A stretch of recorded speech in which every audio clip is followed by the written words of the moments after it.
master, PhD or MBA, which degree for a successful career in the pharmaceutical industry? So we are trying to address the question from different angles. So we talked about Novartis, Pfizer and Roche CEO. As you see, they have a very varied educational background. So to the question, what is the best degree for an exceptionally successful career in the pharmaceutical industry? The answer is there's no degree that will guarantee you a particularly stellar career in the pharmaceutical industry. What do these CEOs or the best-in-class CEOs have in common? And here is the results of their analysis. So best-in-class CEOs have some common competencies and have some higher levels of emotional intelligence in some particular areas. If we look at the public-facing leadership style of these CEOs, what is interesting to see is that their leadership style, communication style, is not task-oriented and directive. It's rather inclusive. Social, participative, but also facts-based and logical. So in conclusion, the best-in-class CEO possess a good balance of, on one hand, technical skills, but people-related skills as well. Of course, they are technically competent, they are experts and highly intelligent, but also they can envision future trends, required innovation, they can anticipate customer expectations or financial or technology requirements, and also they have a participative, open, social, emotionally intelligent leadership style. Is the future of the pharmaceutical industry still bright? Is it still an interesting place to, for example, to work? There are significant unmet medical needs on the planet today: oncology, diabetes, neurological disorders, cardiovascular diseases, obesity, etc. So there are still many patients out there in need of a cure which is not available to them. So yes, there is still a bright future in the pharmaceutical industry. So you can stay at this conference at this stage because it's a potential interesting place to work. Okay, so what is it like to work in the pharmaceutical industry? This to show that matrix work and multidisciplinary collaborations are core to clinical development and pharmaceutical development. You cannot resolve a simple issue like this one alone. It's all about collaboration and tapping into all the expertise and making sure everybody works well together. Working in drug discovery.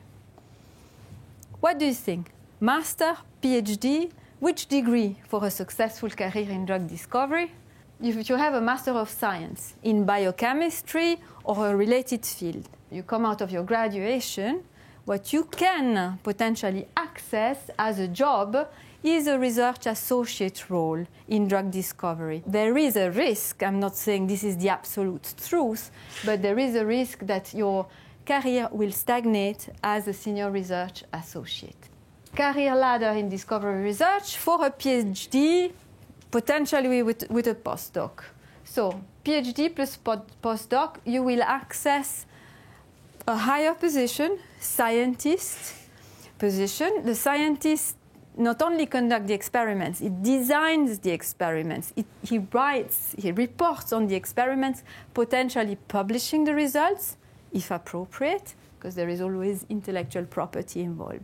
Then you will evolve scientist 1, scientist 2, scientist 3, depending on the companies, and there is no absolute kind of career path model. But here you will have the choice either to continue your career as an expert and become, the ultimate expert, a very highly recognized expert in your specialty. So this is the fellow or principal scientist track, or you might evolve towards team management, becoming a group leader. So PhD in drug discovery might open up more opportunities. The job is complex. critical thinking, intelligence, energy, and also the optimism to find solutions to problems. You need to be able to make connections and be flexible and potentially reorient things at a certain moment in time. Communicating about the progress of your project is as important as running the experiment. Now, if you are good at all this, all those skills, you might evolve in drug discovery, but also beyond drug discovery. So from discovery research, you could move on into the pharmaceutical industry, but also outside. You could become a consultant, you could work in venture capital, in patent law, but also internally in project management, preclinical research, regulatory affairs, quality, and plenty of other areas. Of course, it brings you deep technical expertise, a thorough scientific approach, which is a must, right, in drug development, as we saw, complex problem-solving abilities, critical reasoning, and so on. But also in-depth and lateral thinking, so not only going deep, but also making those connections, but also the ability to communicate and present. I mean, if you are a PhD, I guess you have to present your work to a committee. You better present well. You need to be resilient because it takes time to complete a PhD, to go in depth in a subject. Time management and organizational skills are key, and you need to organize yourself, I guess, autonomously, manage your time to make it to be as effective as possible to conduct your PhD, and the ability to plan, design, implement, and adapt research projects is something that you should develop through a PhD. Having former business experience what does it provide? It provides a better understanding of the topics that will be taught in the MBA. Confidence in working with diverse teams, multicultural and multifunctional teams, and it will give you an opportunity to practice your leadership skills. So, how does the MBA add value? You will really acquire a broad and integrated understanding of the business. The various functions of the business, you will be able to understand the financial report, you will be able to understand the competitive dynamics that business face, the value chain, the competition landscape we said already, and so on. So how to prepare your transition to the pharma industry, potentially. If you are in academy or so on, how do you prepare for that?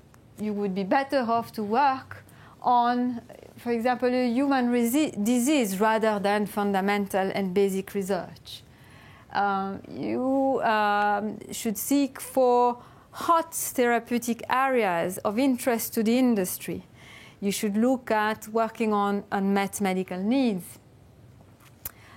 Expand your expertise in translational medicine, for example, which is a very hot function nowadays. Use in your postdoc activities, for example, the same techniques, drug screens, applied science that is used in the pharmaceutical industry. Patent your work, potentially, if you have work to be patented. Gain business understanding, of course. Don't forget the business dynamics. What you need to think about is what is the right job for you as an individual. What is it? You need to also build your reputation as an expert and enhance your visibility. So how to do that? For example, take freelance projects. The beauty of taking projects is that a project will give you the opportunity to deliver tangible, measurable results that will contribute to building your brand. Then write articles, teach classes, join conferences and clubs. All those ways are good ways to build your reputation as an expert. And remember that a career is not linear. This is the wrong perception. A career is not like this. A career is composed of a portfolio of opportunities or projects or experiences that will teach you new skills. And at times, you will have opportunities to break out into new opportunities very fast.